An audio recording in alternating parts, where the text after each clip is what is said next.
All right. Good evening, ladies and gentlemen. Welcome to another episode of Nightcap Knowledge. My name is George Chuck Patterson, the person that you will be hearing from tonight. She calls me Chuck named George the Great, and she is definitely a great person. I've known her for quite a while. We've all been in the trenches together. We've referred to each other as brother and sister, and we've had road trips all over this country. Her mother calls me son, and I am proud to know her. You see her on the screen, Layla Ife Fitzgerald. We'll be talking with her about Cognac, Cigars and Antique Cars, a journey through time and mental health advocacy. But in the meantime, we got to get some of these bills paid, and we have Hemp World South's first anniversary. It's year one. It's been a whole year since Hemp World has gotten started. So Mr. Mac, he might jump in. He'll tell you more about it. But in the meantime, let's get this show on the road. It's Nightcap Knowledge. Put the kids to bed. Put something on your head before you go to bed. Let's go.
I played the air drums without Mac. Ladies and gentlemen, thank you for tuning in to another episode of Nightcap Knowledge. Shout out to everybody on Twitter. Shout out to everybody on YouTube, Twitch, Facebook. We appreciate y'all for tuning in every Tuesday night. We put some on your head before you go to bed. I am not going to try to do the mental health minute, but I definitely will tell you the groove. Here's the groove, man. We always want to find our own groove. And I know without a doubt, we had a great groove. And I did it in my own way. We were in Jackson on Friday. We presented the Mississippi Black Pages to the Higher Purpose Co. and Co-Builder Pitch Competition. Now, I did not win, but everybody in that room, they was like, man, it ain't no way. You should have won. I was like, I know. And I did win because I feel as though everybody in that room understood the importance of what Mississippi Black Pages is designed and missioned to do. And when you walk out, you get done, the event's over, and you got people waiting on you. Like, hey man, we need network. I need to talk with you. I need to do this. I need to do that. I'm like, see, I did win. So I say all that to say this. You know, that's how people say when they about to say something real good. It ain't about to be that good. The thing that I know is that when you have a passion, when you have a purpose, when you walk with it, when you enjoy doing what you like to do or what you've been purposed with, when you enjoy it, things will come your way even when you don't get the first place trophy. So now the person that we're gonna talk with tonight, she is a former athlete. She's raised a couple athletes, and we've um we've found ourselves in the social justice circle, and now she finds herself in the mental health area. And mental health is not a strange topic for us on Nightcap Knowledge. We do not shy away from talking about mental health. We talk about it often, and we find a cool way, a fun way to talk about it. And I think that this young lady has done just that. She has an event coming up, Cognac, Cigars, and Antique Cars, and it will be in the state of Georgia. And we're gonna let her. Hold on, let me get my applause ready for my sister. Let me get these applause ready, ladies and gentlemen, boys and girls. Layla Ife Fitzgerald. That's what it say right there. Y'all see her right there. She in the building. What's up? What's going on? Chuck named George the Great. What's up, man? I forgot why we were in some session and we were naming ourselves, and that's what Chuck named his adjective was for himself, and that stuck with Chuck Yeah, since then. But that says life, not L I know. dot E. I know. So we're gonna Life correct, size. we're gonna life. Okay. Life I bring size. life to the. Cause you know, I got to give you a hard time, man. You It know wouldn't that. be us. It wouldn't be us if Yeah, we didn't give each other a hard yeah. time. But I appreciate this platform. I appreciate you. I appreciate our Black men. And that's sort of where I'm going to lead the conversation to on this evening with mental health. But just to give a little background, yeah, I think we were thrown into the social justice world because Have mercy. my mom would not allow us not to be the what do we call ourselves? It was the It was dream like, team. yeah, it It was was a the dream dream team. team. It was something else. I It wrote was an a article dream about it team. one time before. Yeah. You did. You always write something You- about us every now and again. Let You have me to look that beware up. what you put out there Look that about up. us. Keep going, keep going. So look, if I tell them, all right, you know, give some background. You're talking about your mom. Give some background of who your mom is, and keep talking about like this social justice, social action, lifestyle that we used to, we still do. Go I mean, hard. it's We all go what we, hard. yeah. So Talk about that. all right, bet. So I come from a long line of social justice advocates. One happened to be my mom, the great Olita Garrett Fitzgerald, who is the Southern Regional Director for the Children's Defense Fund. Yes. And that's sort of how I got into this social justice work. It was just they called me Olita Junior, so I guess I was born. These were my ordered steps. It's what I'm in my purpose clearly because I'm still in. Hold on. Did you just said you OJ? I didn't. I did say I was OJ. Oh, I'm bringing them back. I'm bringing the spirit back from fighting. I mean, not. You know what? keep it going. Keep it going. You So my OJ mom's though. and this is an OG Junior. So I'm really OGJ, not just OG. OJ. OG. OGJ. Yeah. Yeah, you gotta put Yeah. that OG in there. Yeah. That's Olita my Gary mom's Fitzgerald. name Yeah. is originally Olita Garrett. So she's a true OG to OG. heart. And Yeah. she is an OG in this social justice world. So Children's Defense Fund is an organization that fights for children's rights through education, literacy, through health and economics, making Yeah. sure that our young Black children have what they need to be able to be successful young Black adults, right?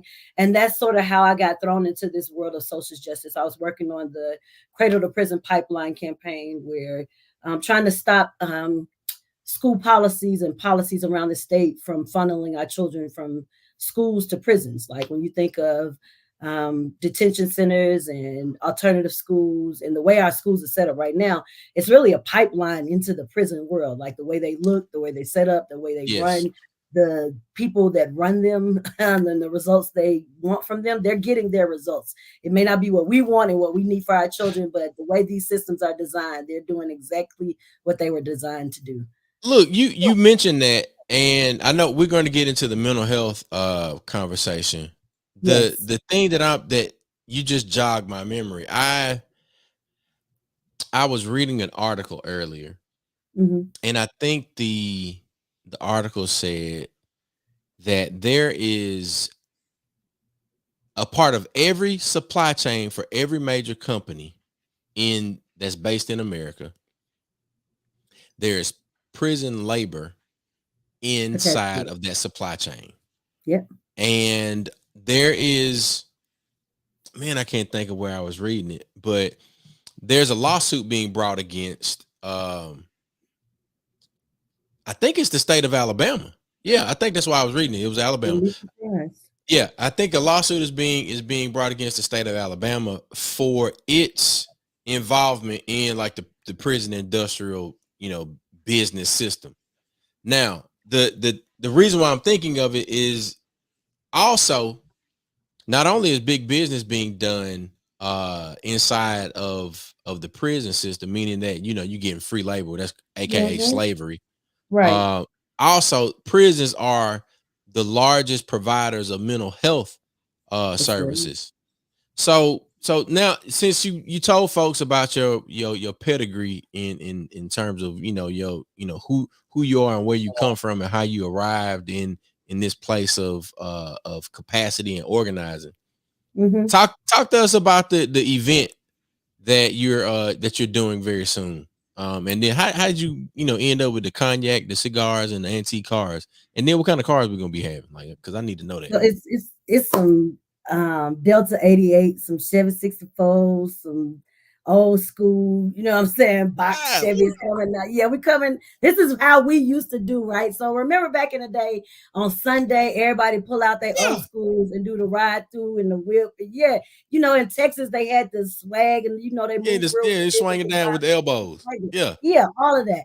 So I wanted to bring that back because I miss those type of deals, but it's for a cause. So it's cognac, cigars, and antique cars because that's what all men love. That's what all men sort of, those are their toys, and that's what they love, and that's how they deal with any issues that they're dealing with in their life. They go to either a cigar, some cognac, or to their car to either work on their car, drive their car, take their it car is out for a therapeutic. that is how many people release what is happening inside. So to Yeah. connect that with C3, which is commit to having a conversation about what's going on or seeking counseling. So you have cognac, cigars, and antique cars, and you have commit, conversation, and counseling. And I came up with this concept because you remember the character Bam Bam, Pebbles and Bam Bam, and how Bam Yeah, Bam was yeah, yeah, always yeah. The destructive, Flintstones, and right? how the Flintstones and how Bam Bam was sort of the character that showed what a little boy was supposed to be: tough, strong, be beating up on things and all of that. Yeah, But then yeah. Bam Bam turns into a man, right? But nobody gives Bam Bam the tools to being a man, being a man. So I turned Bam Bam into build a man to be a man. So turn it Okay. around.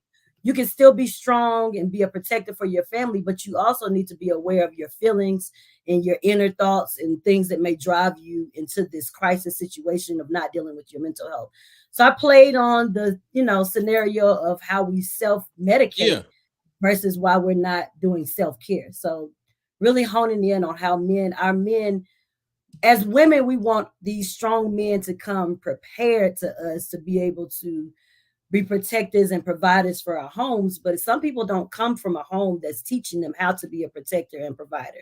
yeah, So being able to teach these young brothers that are being funneled to these prisons that it's more to being a man than just being hard and having money and what I'm saying, being in this limelight of life. You really have to have some substance in yourself to be able to be this protector and provider that society wants you to be. So that's how we got here. The event is June 15th. It's Father's Day weekend, so it's all playing along with itself. yeah. Cognac, Cigars, and Antique Cars will be at City Bistro in Austell, Georgia, from 4 to 8, and it's going to happen right after the Father's Day brunch. So it's all tying in together to support our men in a very trying time right now, especially in this country and in our community. Our men really need support from us to be able to be the men that we need them to be. So that's why I'm here.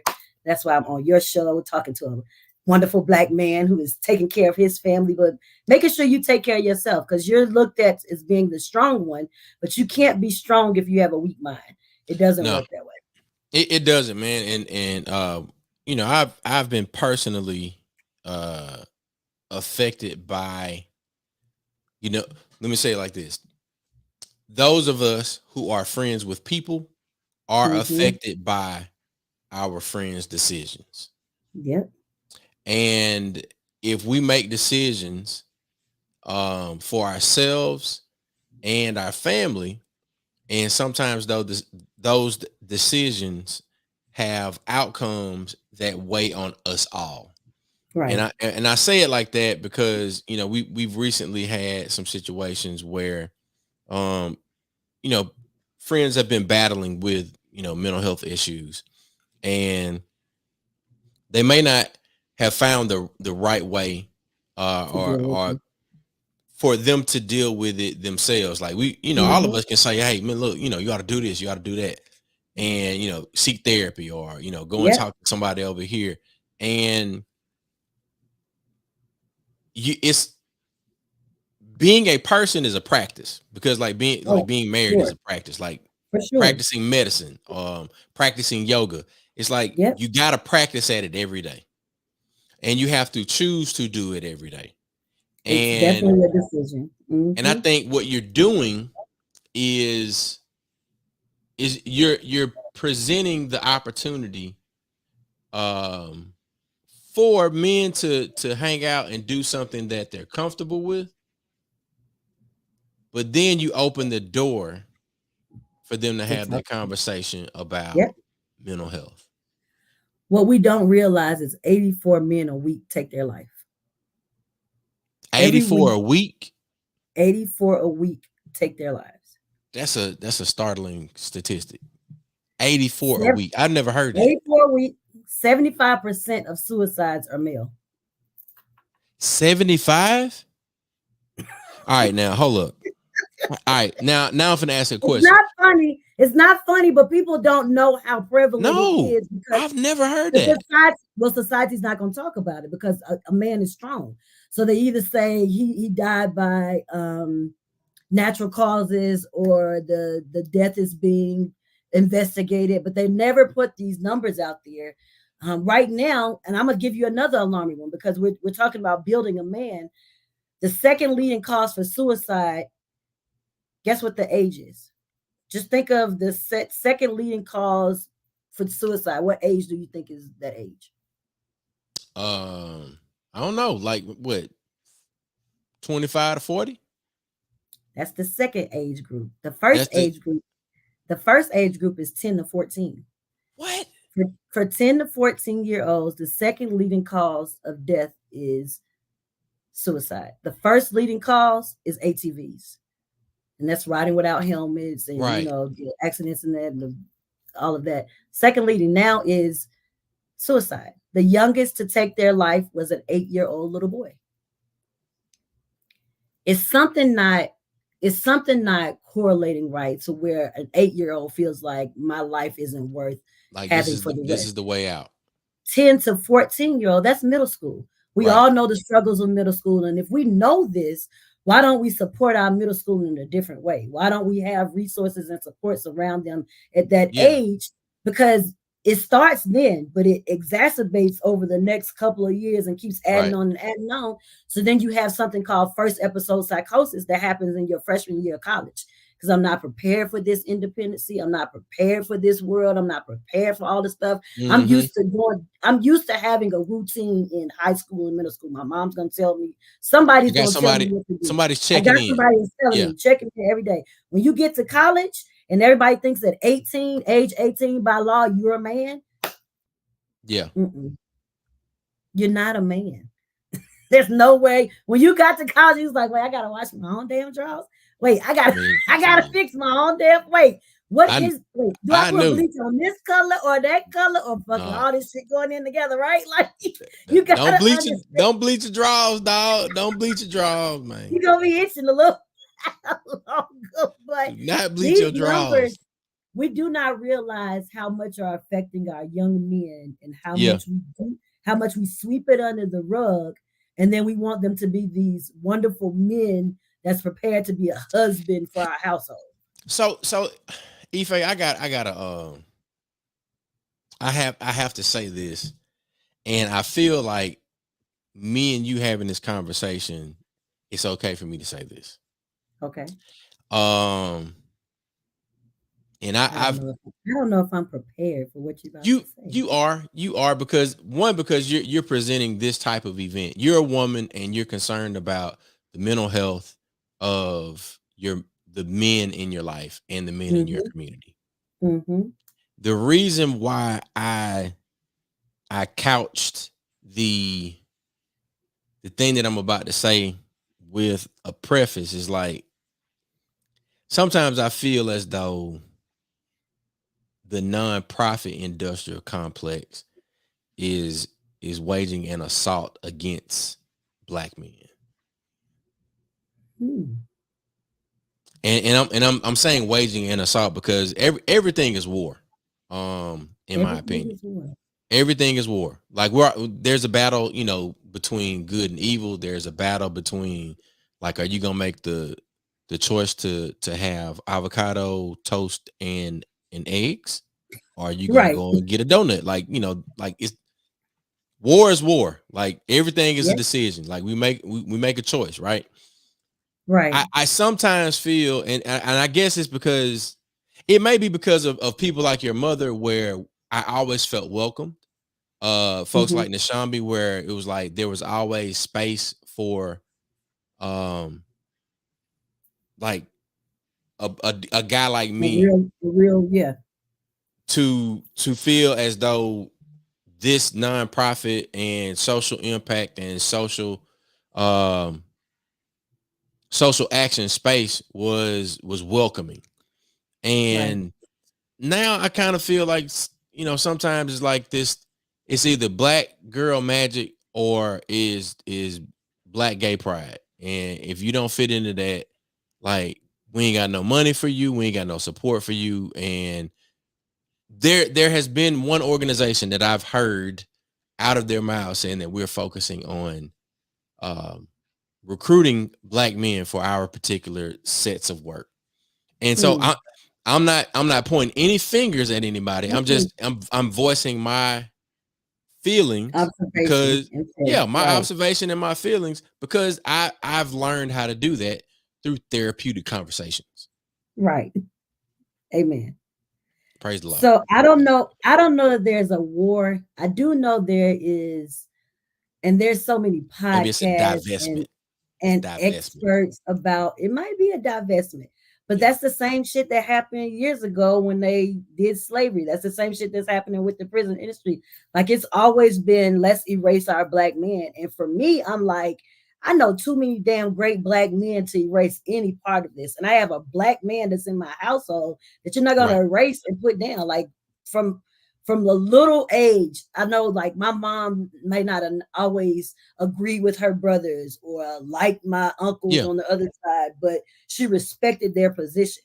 And I think we've lost a respect for positions in the black family, in the Mm. black community, in the world per se. Like we're losing. That's why we're losing so many of our young men. We don't have our older men stepping up and saying, "Hey, we gotta dead this shit. It's time for us." And because of people are listening to all of these outsiders of experts on podcasts of what black girl magic is, you can't be magical if you ain't been touched by a black man. I'm just okay. That was on the other side. Okay, I went somewhere else. I'm just saying, like, you gotta understand the war that's happening on. Like, You finna get all these sound effects. You finna get every last one of them. Hold on, it's I'm one more. just saying, like, you gotta It, understand the need. it's one more. Hold up, hold up, You know what? Yeah. Oh, hold on. okay. It's Now I another like one. that one. Say hell yeah. Say hell yeah. Hell yeah. Hell yeah. Say hell yeah. All right, Okay, I need that one. Share that one with me when we get offline. I need that one. send it to you. There you Send go. it to me. But I'm for real. Like we talk about how you talked about gay rights, right? And Mhm. everything has a gay piece on it. Every TV show, every book, every And I'm not commercial, saying that everything. There's representation nothing doesn't wrong matter. with it. Yeah, But we got to start putting. But representation matters. That's what you right. said. So we got to start putting out what we want back into. You know what I'm saying? It's return on investment. Either you gonna invest in some black men to be great black men, or you gonna keep getting the watered down shit that we seem to be getting. And I'm not. And I know there's a is a whole lot of great black men out there. So don't think I'm not a black man basher. Actually, Yeah. my family calls me a, can I say the N word on here? Hey man, look, this is your safe Okay. place. Yeah. Okay, they call me the nigga whisperer because it seems like I bring all of y'all stuff to the women, and they like, Ife, tell them You're this. like, what? Ife, tell them. I'm like, why y'all? It's like we're afraid to talk to each other on a real basis. Like you have a wife, and I'm Yeah. sure y'all have great conversations, and you have great female friends that you have wonderful safe place conversations. But it seems like we don't want to have those conversations on a larger platform, like making ourselves be vulnerable, making ourselves like opening our households up. We only want it. This is this microwavable generation that only wants to show what came out of the microwave. Yeah. Well, before you pull that plastic off of that nice TV dinner, There was a process. it looked a hot mess. You did Yeah. not want to eat that before it went through that heat. It's got to go Yeah. through. A diamond got to go through heat. A woman got to go through heat. A dog. Okay, I'm gonna come back. So you got to. It's a process to all of this and making sure that we take care of our men. We gotta Yeah. take care of y'all. Yeah. And I see so many of y'all struggling. My brother, like y'all old now, like 45, 47. Yes. That's when they start hitting midlife crisis, right? It's not really a midlife crisis. It's that they've shunned all of these emotions for so long. And now they come bubbling up. In the worst ways possible. And they come bubbling up. Yeah. Possible. Yeah. So let me and we got your cousin in the comments, Tamika. Oh yeah, she black fried. She's like, and I know this. But again, not saying anything about it, but in that community, you have black men who are being shunned because they chose that community, not because you can have all the other gay pride come out. As soon as a black man, a masculine black man, says that he is gay, then it's a whole different perspective of how we view gay. And that's just, I see that in every room. When a black man enters a room, we change our conversation and our dialect and our tone. When a black man becomes in leadership, he's going to screw it up. He's going to steal. He's going to do this. It's never upholding them to be the pillars of our community. Like your father, like my uncles, like people who really have set the tone of what black men should be. And I don't know, all of us have faults. Flaws, faults, fuck ups, the whole shebang. We all are imperfect. We all fall short.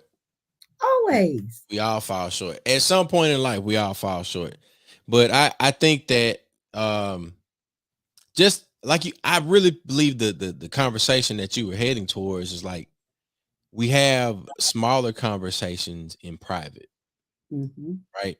But sometimes the conversations that we've had in private, I'm not saying that they need to be podcasted or live streamed or anything like that, but they do need to happen corporately. Like, the churches now, they call it, it ain't prayer meeting, they call it, corporate prayer, intercessory prayer and all of that. And I'm like, look, we're corporately, y'all need to talk about yes, y'all need to talk about these things and not you can't say that you're gonna lead people to salvation and then you don't want to have a conversation around the things that are preventing them from living with purpose and walking in the mission and all of that. So man, look, we gotta normalize the conversation of it's okay to not be okay.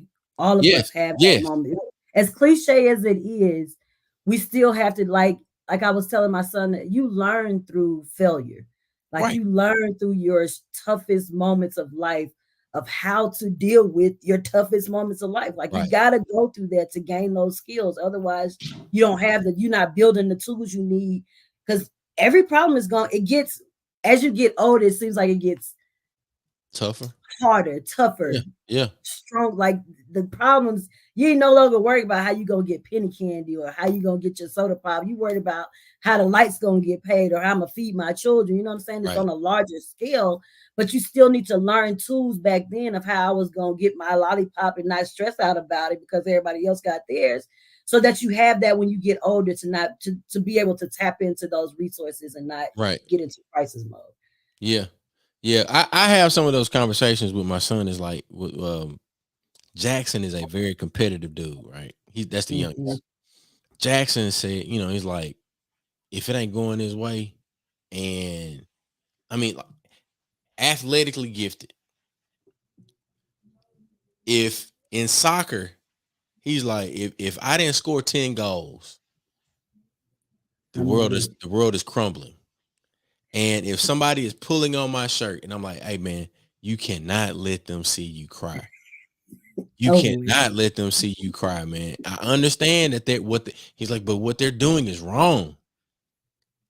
And the referee's not doing anything. I'm like, hey man, it it That's life.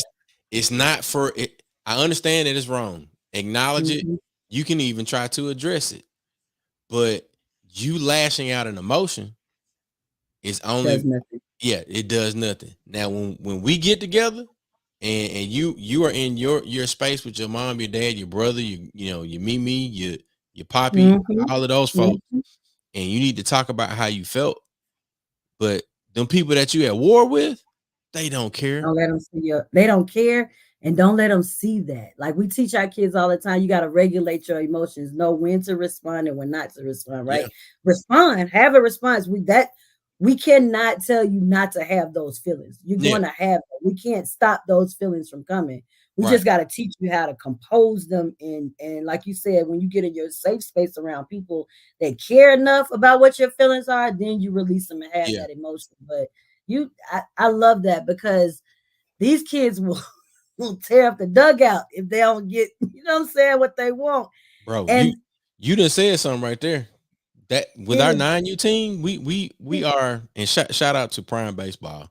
shout Um, out we have been dealing with that this spring. nine Like, year olds. yeah, Oh yeah, that's that. That's that. I just became not a baby, but I don't understand this big boy role just yet. right. So I still torn of how I'm supposed to do. I do a tantrum or do I go out on the field and show them through that way? You know what I'm saying? So you right at that. Oh, that's you Hmm. got a whole league and team of them. We Bless you. have we have 11 kids, and you know what? I gotta do it now. Hold on, Uh-oh. I He's gotta. about to show. Yeah, I'm gonna show them. I'm gonna show them. They are some awesome little dudes, man. Uh, Prime Baseball. We started our own team, and we're travel ball too. And Cool. this is our dugout banner right here. And I have regular conversations with them about I was just positive about to self ask talk. that. I was just about to ask, look at them. Look at all the bam bams, right? Look at all of them. I love that you said you're having conversations about positive talk because Yeah, you don't just, like you said earlier, your purpose is through all the works of your life. So right, you've been given those kids for a reason to be able to influence them in a certain way that they'll never forget you. Like I tell people all the time, it's not you screaming at them on the field, it's not you telling them how to hit the ball. The way Coach Chuck made me feel, he'll never forget Coach Chuck. He recognized my feelings, he acknowledged my feelings, he acknowledged that I right. was a person before a Yeah, player. Like I know you a kid and I know I got you out here, but I want to make sure you are right as a kid before my player. You know what I'm right. saying? I really care about you and not just this sport that I have you in. Yeah, So it's I bigger than this it's 9U bigger than tournament that. we playing in. Bigger, way bigger. The life lessons that are being learned, the time management, discipline, and sacrifices you have to make. All of Yeah, those lessons are lessons they need for further on in life. So I really love that we're having this conversation. I love that I've been brought on this platform because I know you speak to a lot of um, Black with no chaser family people. And I want us to understand the need to really support within our own realm. yeah, Like there's so much against us right now that we have to come together and support those pillars in our community that will be there. We losing a whole generation after us. Like my kids' friends, like I'm like, these are people that are gonna take care of us when we yeah, get older. yeah. So if we don't invest in them now, it's That gonna be that was one us. of the things I wanted to compliment you on. Is like you spoke to like mental health and people as as an investment. And I understand it as this way. Like if I'm not equipping you and giving you the resource that you need to be the best version of yourself, you're going to fail not only yourself, but you're going to fail your family, your community, and then the other people that you are or will be responsible for. So it's Right. like if I'm doing the people that you're going to be responsible for a disservice Big one. if I don't help you become the person that God designed you to be. Who helped you? Man, a whole bunch of people. That's what I'm saying. And somebody helped all of us. None Yeah, of us got to where we were just off like you got rich people, right? That get to places because they got money. They wouldn't have got there without the person that had the money prior to them. right. We got Somebody made an indoctrinated investment. on somebody made an investment, man. We cannot, it's like I hate that scenario of crabs in a bucket, like we pulling each other Yeah, down. But it's yeah, literally what we're doing. It's literally you can't have a t-shirt business and support my t-shirt business. You can't have an organization doing it. We got to stop working in silos. And if we yeah, continue to work in silos, we're gonna keep getting siloed. If we yeah. got to come together in We'll be numbers and really, disconnected, disjointed, and we won't have the true success that we were designed to have because we're still looking at each other as competition. Like the only in terms of competition, like in sports, in baseball, and we were talking about baseball. If you hit the ball 3 out of 10 times, you're an all-star. 3 out of 10. 3 out of 10. Now, if we're all playing the game together, That's not okay. if we're all playing the game together, like you hit, I throw 10 pitches and you hit three. Hey man, you're an all-star. And then you throw 10 pitches and I hit three. I'm an all-star too. Yeah. So Yeah. if we start to look at things like the NBA, like man, somebody's gonna win the championship. Mhm. Somebody's gonna win the World Series. Somebody's gonna win the US Open. But we're all in the game together. Like, man, I got to play. I still You got a got to play. position. I still Like, got to play. We still got it. And people don't like it because nowadays you give a participation award. Back in the day, you only got an award if you won something. yeah, But you couldn't have won that without me participating. Like right. you got to have me in this game in order to get to your next step. And Yeah, I tell little kids all the time, right? When I have a program called From Trap to Trade, like teaching young brothers from the hood to take because they're entrepreneurs in the trap world. Like they're very right, smart individuals, but you can make a ton of money on this side and go home feeling safely and drive your car and not feel the illegal, right. weight on your back. You feel me? Like so teaching them to really hone in That's dope. on From trap to trade. That's slick. you got to talk their language. Yeah, You got to talk their language. They don't understand. Hey, would you like a internship program on learning how to weld? And I'm going to help you gain gainful employment and enhance your economic status.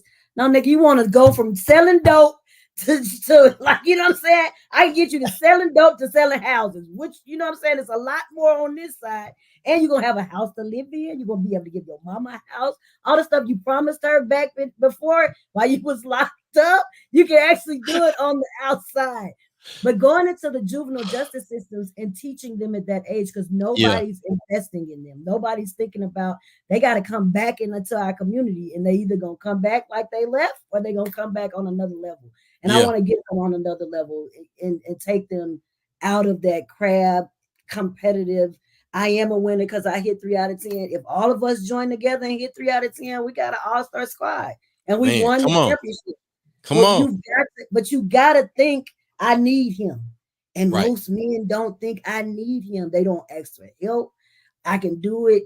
Driving with a man without with GPS. I'm just going, I never gotta say nothing. You Hey already man, know. I I'm gonna tell you this. I roll with the GPS, and I'm like, look, if you see something, say something, but don't overreact. It's in our nature. Do not overreact. I didn't say anything. I cannot. I didn't say. I didn't. The last time I screamed, you told me not to scream, so I didn't scream this time. But I can't control my body. God. My body does it on its own. Like I cannot stop that. We're gonna get out. But listen, we're gonna come back. We're gonna come back. That's we're gonna leave that alone. That's somewhere real quick. Absolutely. I'm like, so you mentioned. I'm gonna bring it back. You mentioned therapy, right? Yeah. Have you seen a therapist? Do you see a therapist? What's your take on telling your deepest secrets to a stranger? So I have seen one. I don't regularly see one. I think that because I did not have insurance, and I was going there. Yeah. Having insurance, I mean, there's it's such a layered thing. It's like, you know, you want to do this thing, but then there's a roadblock of health coverage. And because you don't have health coverage, then you cannot access shit. So I'm gonna keep it a buck. We went to Mexico, and I did not hydrate properly. Right? Come back, I'm like, man, I ain't feeling right. I need to go to the doctor. Next thing you know, $3,000-$4,000 doctor, not even hospital, like doctor's office bill for urine. No, with no insurance. For a visit with urinalysis and writing a prescription. You pissed in the cup. They put a stick in the cup, and you got charged $4,000 to tell me nothing was really wrong because the prescription you gave me is for the symptoms. You still ain't told me what was wrong with me. They was like, you got a UTI, and you need to take this, and you need to drink a lot of water and cranberry juice. So you talking about the access to care? Access. Yep. Access is huge. When it was easier for me to plan to go to Mexico than it was for me to get to the doctor. And that's so sad because that's the truth for many Americans. And even if you have insurance right now, Chuck, most of the private insurance, like, I don't want to get you, any dings on your podcast, but everybody know the big blues. Yeah, the Blue Collar Blue Shield and all of them subsidiaries. I work for a state government. Sometimes I'll be scared to call out people because they're gonna come from me on the other side. But they're gonna come. They don't cover certain mental health.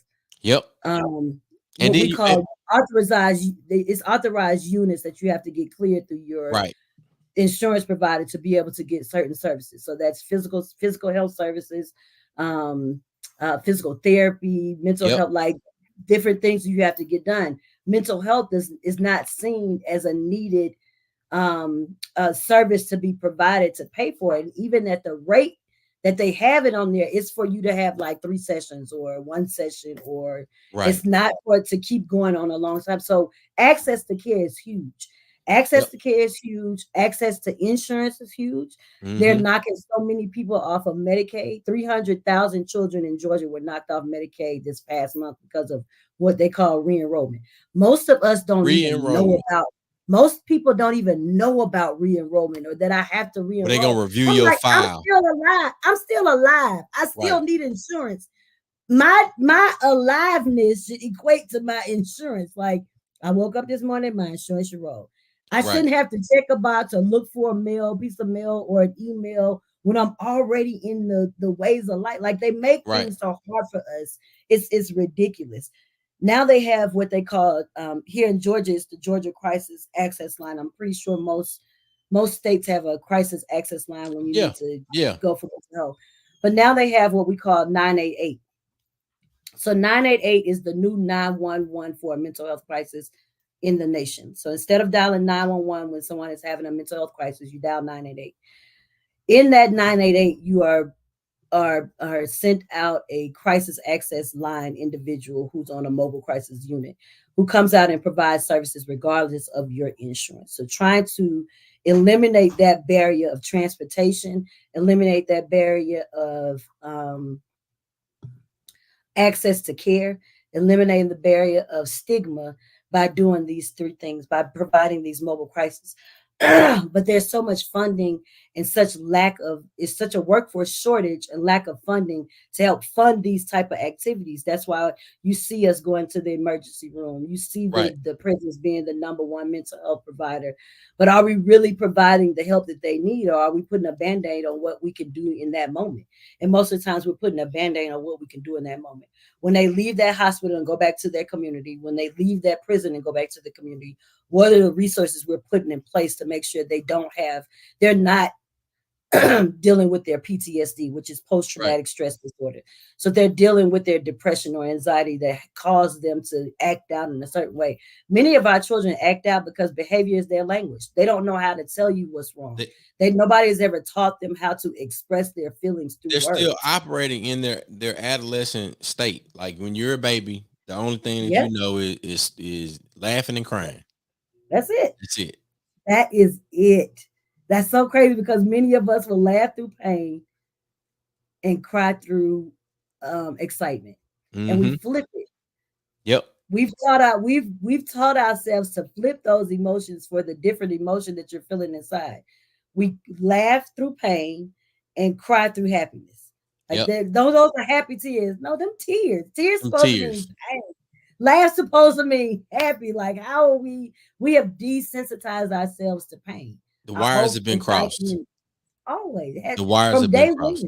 From day one. Now, how do we put them back right? How do we change the mindsets of our community? How do we do conversations like this to inform and educate people about these different resources to make sure that we're providing the knowledge that we know? Because it makes no sense for me to somebody asked me the other day, how do I get your brain? I said, that's impossible, but you can keep inviting me to the table to have these conversations because I can't take this stuff with me, just like I can't take money and jewels with me. I can't take the knowledge with me. So I have to give the next generation. I have to invest in the next generation. I have to make sure that we got to make deposits, man. That's what we're here for. We're getting old, and we used to tell my mom them just move out of our way. Let us have it. Just we used to tell them all the time, we got this. Now we've got to tell ourselves to scoot over a little bit and share the couch. We ain't out the door yet. We ain't at the level where they're going to just kick us out. We're not going to allow them. But we'll share the couch and we'll share the knowledge. That's what we're here for. That's the only way to continue our legacy and to continue our morals and values that have been instilled in us from the get-go. So I appreciate you, man. Man, that's what's up. Like I feel good because one, we got a chance to talk and I know more about what you're doing now. And to one, see that, you know, that you're okay and you're thriving and you're passionate about what you're doing. And you know that it has impact.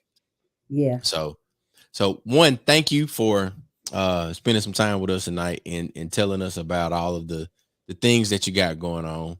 Two, thank you for continuing to create opportunities for people to have the space to heal and to learn and to grow, because that's what your mom did for us. With, you know, all of the things that we did. And they said they're gonna try to bring back the hip hop summit, hip hop youth summit soon. So we did some signature events, bro. Art, like poetry, and justice. Art, poetry, and justice. I was just telling, so I was like, yo, and this was 20 years ago. This was 20 years ago. We was changing that. Yeah, oh my God. If we would have stayed there, we might have saved Jackson, man. We would have stayed in doing what we were doing. We could have been it. And I don't think that we're out of the loop of doing that. I don't think, even though I'm in Georgia, a lot of us have moved on to other states. We all still have a love and passion for Mississippi. Anybody asks me where I'm from Mississippi. I'm from the SIP. And proud of it. I'm from it. I know you're not from Mississippi, but you got Mississippi blood in your veins. Like that, Yeah. people, they say Chuck from Mississippi. He's not really from Mississippi, but yeah, Chuck from Mississippi. Yeah. But Chuck is my bro, my bruh. Like that's my frat bruh, my brother, my mom. Well, I used to come over to Millsaps and clown. Oh, baby, let's not tell. That's a whole nother conversation for a whole nother time. That's the Mississippi Greek Weekend live stream. Yeah, bring me back, and I can tell y'all how before Chuck broke his ankle and after Chuck broke his, was it your ankle? No, it was my Achilles. It was my Achilles. And I still got it. He's still gonna hop for sure. Yes. He is going to hop until he leaves it. Somebody's gonna have to take that casket and hop that thing all the way out with it. Hop it all the way out. It wouldn't be right. Hey man, Black with No Chaser, Nightcap and Knowledge. This has been like amazing. I really appreciate you. I love you. Yeah. Anytime I've ever called or reached out, it was nothing but love and a response behind it. Like I love y'all. And to your community, hey man. Keep following Chuck and keep investing in your community, and always remember to live life with a purpose and with perspective, because otherwise you just out here just willy-nilly in it, as my mama would say. Willy-nilly. And look, with that being said, Ife, you done already closed us out with that word. I'll throw the graphic back up on the screen. We got Life Shots presenting Cognac, Cigars and Antique Cars, 4 to 8 p.m. City View Bistro, right after the Father's Day brunch. For more information, you can email Layla Ife at laylaife@gmail.com. City View, what is that? City View Bistro. Yeah. June 15th, 2024. In Georgia. Georgia. But I can bring this to y'all. Just let me know. We can make it happen during Mississippi Greek Weekend or something. Just that ain't no bad idea. Ain't gonna work. I gotta bring the antiques down. Hey, we get the cars together, man. I'm with it. I don't have a classic car, but I know I know a lot of people. We didn't go to classic route. We got some classics for you. We got some classic beats for you. Chuck got the spins on the 1 and 2 classics. I know. Yeah. Oh yeah, man. Look, I was in Macomb this weekend DJing. Yeah. So we still got it. Rolling. Still rolling. I love it. Hey man, peace and blessings. Have me on again. We going.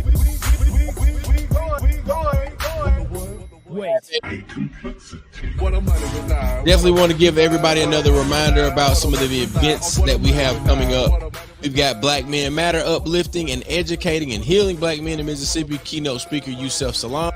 That's June 29th, Saturday, June 29th, 9 a.m. and it's going down at the Hilton Jackson. In addition to that, we've got the 1-year anniversary, the first anniversary of Hemp World South. Therapeutic Lounge, May 18th. That's this weekend. Make sure you get with them, and we will see y'all next week. Tune in to Nightcap Knowledge every Tuesday night at 9 p.m.